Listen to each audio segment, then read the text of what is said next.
मैं चली देखो प्यार की गली, मुझे रोके ना कोई, मैं चली। अरे यार, एकदम से इतनी जोर का टॉयलेट क्यों लग रहा है मुझे? अब यहाँ टॉयलेट कहाँ होगा? वो रहा, जाकर हल्की होके आ जाती हूँ। अरे ये क्या कर दिया तूने? उठ, जल्दी उठ। मानसी की माँ उसे झिझोड़ने लगती है और मानसी की आंख खुलती है तो वो खुद को अपने बेड पर अपनी माँ के साथ पाती है और खुद को गीला देख कहती है, मर गई, आज फिर से बेड पर ही शूशू निकल गया। तुझे कब अकल आएगी? इतनी बड़ी होकर हर रात बेड गीला कर देती है। अरे अब तो तेरी शादी भी होने वाली है, कम से कम अब तो ये आदत छोड़ दे। माँ, ये सब मैं जानबूझकर थोड़ी करती हूँ, मुझे लगा मैं सच में टॉयलेट में हूँ। हे राम, अब क्या होगा इस लड़की का? हर रात बेड गीला कर देती है, कितनी बदबू आ रही है कपड़ों में से। जाकर नहा ले और बेडशीट बदल लेना। मानसी को बचपन से ही बेड गीला करने की बहुत बुरी आदत थी। वो चाहकर भी रात के समय अपने शूशू पर कंट्रोल नहीं कर पाती थी, इसलिए हर रात उसका बेड गीला हो जाता था। वहीं अब मानसी की 1-2 दिन में शादी थी, लेकिन अब भी उसकी ये आदत गई नहीं। शादी वाले दिन कमला की माँ शादी के जोड़े के साथ मानसी के लिए एक डायपर लेकर आती है, जिसे देख मानसी कहती है, माँ ये क्या है? ये डायपर है।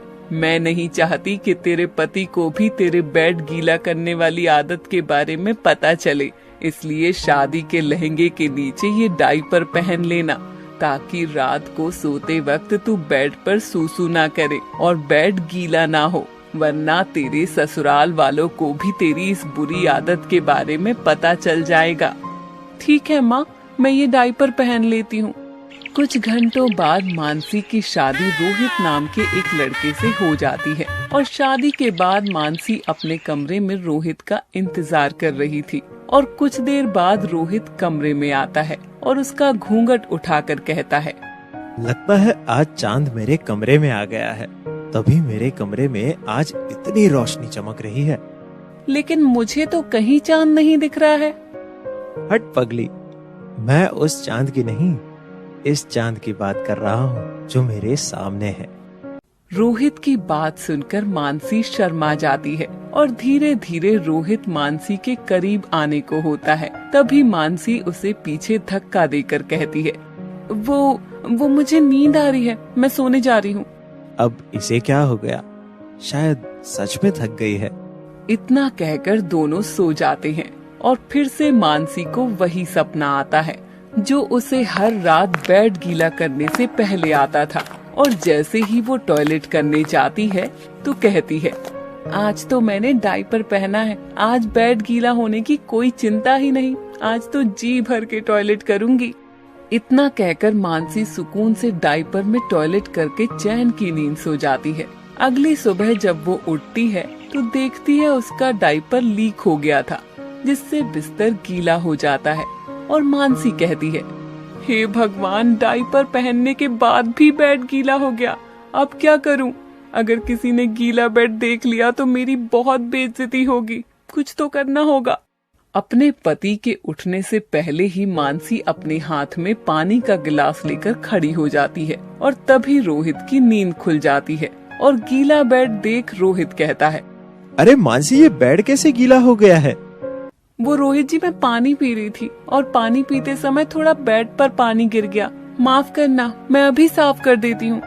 अच्छा, कोई बात नहीं, ये बाद में साफ हो जाएगा, तुम जाकर फ्रेश हो जाओ। ठीक है रोहित जी।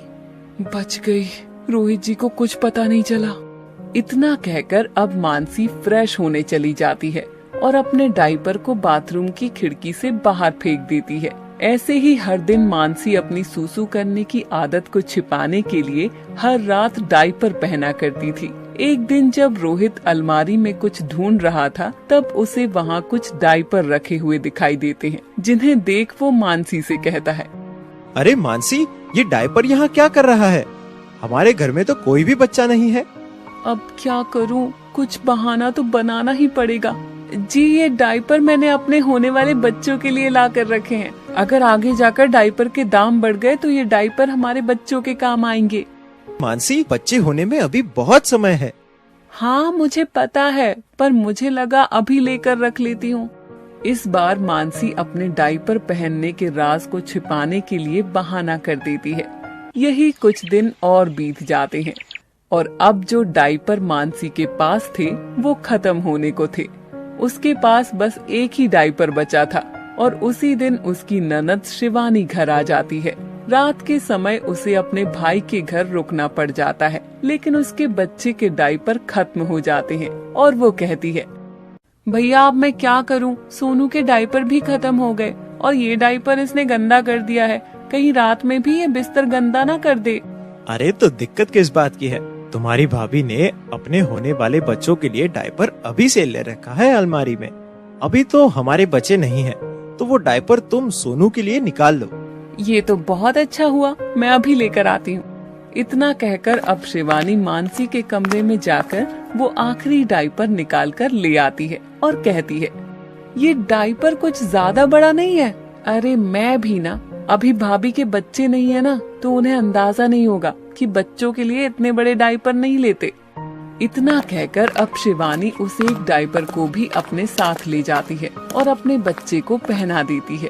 रात के समय जब मानसी डायपर पहनने के लिए अलमारी में डायपर लेने जाती है तो देखती है कि वहाँ डायपर नहीं होता और वो घबरा जाती है। जिसके बाद वो रोहित से डायपर के बारे में पूछती है और रोहित उसे शिवानी के बच्चे के बारे में बताता है।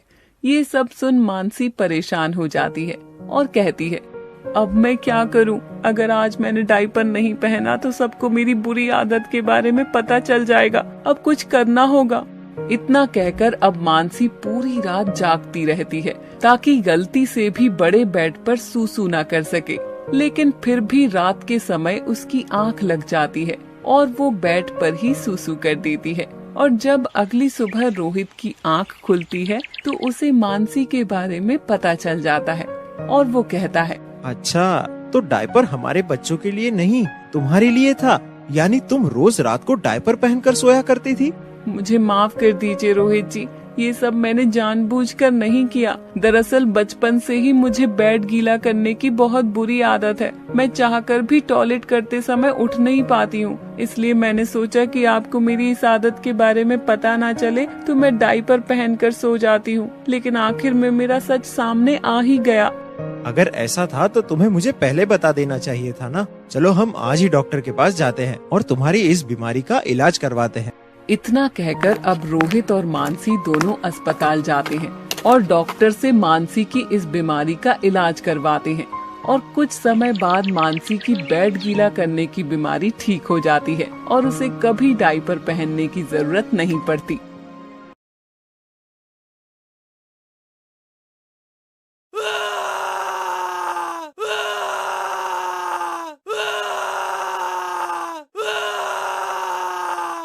भैरवपुर गांव में चौपाल पर एक नल लगा हुआ था। सभी गांव के लोग इसी नल से पानी भरा करते थे।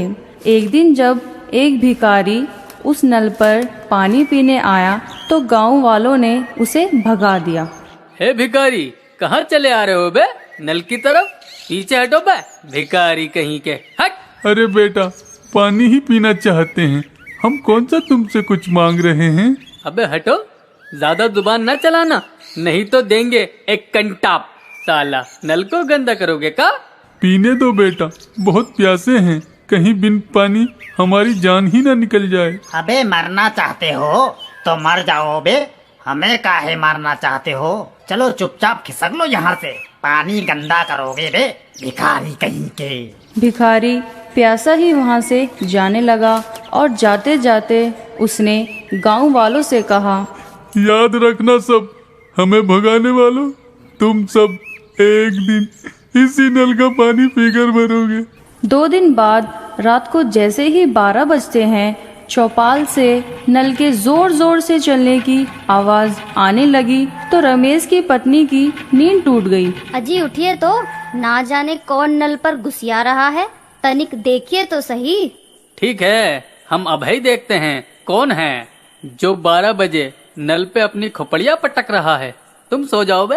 और रमेश जैसे ही नल के पास जाता है तभी नल से अपने आप पानी निकलना शुरू हो जाता है। ये देखकर रमेश घबरा जाता है और जैसे ही रमेश पीछे मुड़ता है उसे नल का भूत पकड़ लेता है। कौन हो? हमें छोड़ दो, हमने तुम्हारा क्या बिगाड़ा है बे? पहचाना नहीं का बे? हम वही भिखारी हैं जो तुम्हारी वजह से प्यास से तड़प तड़प के मर गए थे, मगर हम तो कब पानी पिलाएंगे बे। और वो भूत रमेश का सर पकड़कर नल से निकल रहे पानी से लगा देता है और ज्यादा पानी पेट में जाने की वजह से रमेश का पेट फट जाता है और वो मर जाता है। अगली सुबह सब नल के पास पड़ी रमेश की लाश को देखकर घबरा जाते हैं। हे भगवान, ये क्या हो गया? हम तो लुट गए रे। अगली रात जैसे ही 12 बजते हैं चौपाल से नल के चलने की आवाज आने लगती है और आवाज सुनकर महेश की नींद टूट जाती है। अबे कौन है बे? रात के 12 बजे नल का घंटा बजा रहा है। तेरी प्यास हम बुझाते हैं बे। और महेश जैसे ही नल के पास पहुंचता है भिखारी का भूत प्रकट हो जाता है। तुम कौन हो और काहे हमारी जान के दुश्मन बने हो? याद कर, एक दिन तूने ही हमें भगाया था और पानी नहीं पीने दिया था बे, मगर हम तो का पिलावत है पानी। हा हा हा हा हा। लो पियो। और भूत महेश को भी ठीक उसी तरह मार देता है जैसे रमेश को मारा था। और महेश की चीख सुनकर गीता की आंख खुल जाती है और गीता जैसे ही चौपाल का डरावना दृश्य देखती है वो डर की वजह से बेहोश हो जाती है। सुबह महेश की पेट फटी लाश देखकर सबको अपनी चिंता होने लगती है। तभी गीता वहां आकर सबको बताती है। ओह दीदी, वो तो एक एक करके हम सबको मार डालेगा। नहीं बेटा, तुम घबराओ मत, हम तुमको एक बाबा के पास लेकर चलते हैं। वो बाबा हमारी जरूर कुछ मदद करेंगे। और वो एक बाबा के पास जाकर अपनी सारी बात बताते हैं। हम सब समझ गए। उन दोनों पापियों ने उस भिखारी को पानी नहीं दिया था। वो बेचारा प्यास से मर गया, इसीलिए अब वो सबको पानी पिला पिला कर मार रहा है। बाबा, तो क्या हमें भी अपनी जान गंवानी पड़ेगी? नहीं, तुम सबको कुछ नहीं होगा। ध्यान से मेरी बात सुनो।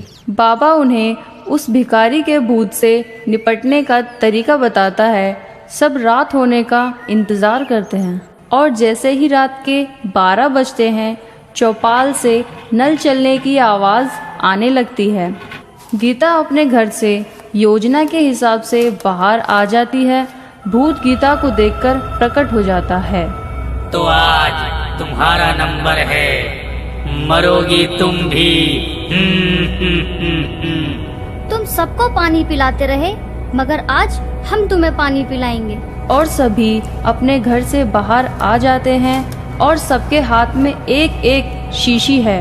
आज तुम सब मरोगे, तुम्हारी मौत तुमको यहाँ खींच लाई है। हा हा हा हा हा। हम सब मरने को तैयार हैं, मगर एक तो इच्छा है, पूरी कर दो। हाँ, हमारी इच्छा पूरी कर दो। कहो, क्या इच्छा है तुम्हारी? हमको अपनी असली सूरत दिखा दो। और जैसे ही भूत भिखारी के रूप में आता है सब एक साथ अपनी अपनी शीशी खोलकर उस पर गंगा जल छिड़क देते हैं और गंगा जल से भूत जलकर राख हो जाता है और भिखारी की भटकती आत्मा को शांति मिल जाती है। रमेश और महेश ने गलत किया। सुनो गांव वालों, हमें हमेशा प्यासे को पानी पिलाना चाहिए।